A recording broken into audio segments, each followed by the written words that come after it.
জান্নাতে প্রবেশকারী মানুষ। উল্লেখিত শিরোনামে এই গ্রন্থে একটি অধ্যায় অন্তর্ভুক্ত করা হলো, যেখানে কতিপয় গুণে গুণান্বিত ব্যক্তিকে জান্নাতে প্রবেশের সুসংবাদ দেওয়া হয়েছে। এ বিষয়ে দুটি জিনিস স্পষ্ট করা প্রয়োজন মনে করছি।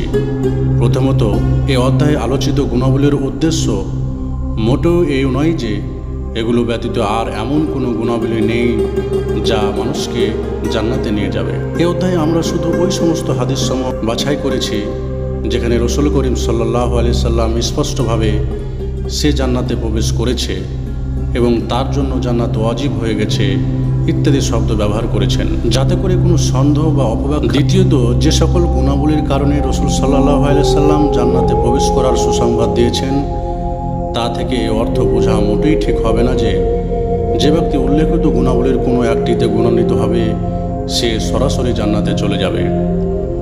একথা স্মরণ রাখতে হবে যে ইসলামের বিধিবিধানগুলো একটি অপরটির সাথে এমনভাবে সম্পর্কিত যে একটি থেকে অপরটিকে পৃথক করা সম্ভব নয়। ইসলামের রুকুনসমূহের যতই আমল থাকুক না কেন, সে যদি পিতামাতার অবদ্ধ হয় তাহলে তাকে এ কাবিরা গুনাহর শাস্তি ভোগ করার জন্য জাহান্নামে যেতে হবে। তবে যদি সে তওবা করে আর আল্লাহ তার বিশেষ রহমতে তাকে ক্ষমা করে দেয়, তা হবে আলাদা বিষয়।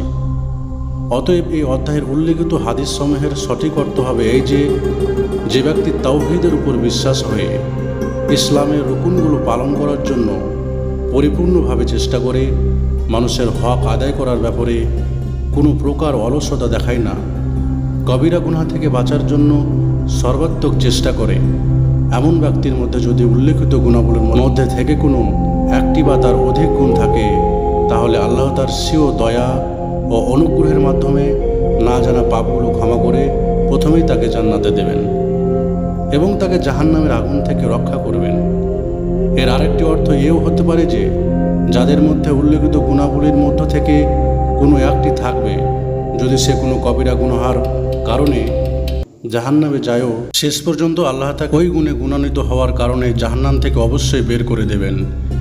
যেমন এক হাদিসে রসুল করিম সাল্লাল্লাহু আলাইহি সাল্লাম ইরশাদ করেছেন, কোনো এক সময় ওই ব্যক্তিকে জাহান্নাম থেকে মুক্তি দেওয়া হবে যে একনিষ্ঠভাবে লা ইলাহা ইল্লাল্লাহ বলেছে আর তার অন্তরে শুধু সরিষা পরিমাণ ভালো আছে। মুসলিম শরীফের হাদিস। এই ব্যাপারে আল্লাহই অধিক ভালো জানেন। আসসালামু আলাইকুম রহমতুল্লাহি ওয়া বারাকাতুহু।